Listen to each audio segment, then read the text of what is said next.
Práve sa vezieme v novej Mazde 3. Tretia generácia tohto kompaktného modelu je tu s nami už od roku 2013. Aktuálne sa však na našom trhu rozbieha predaj faceliftovnej verzie a ako sme u Mazdy zvyknutí, facelift zo sebou priniesol skôr decentné zmeny.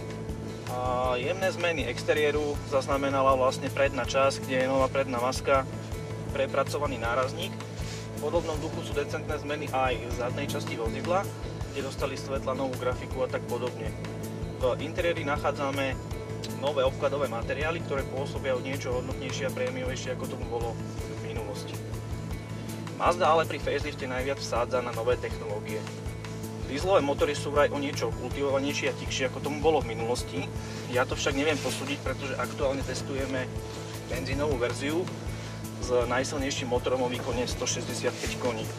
Ide o poctivý atmosférický 2 liter, ktorý skutočne tomuto vozidlu udeľuje veľmi dobrú dynamiku.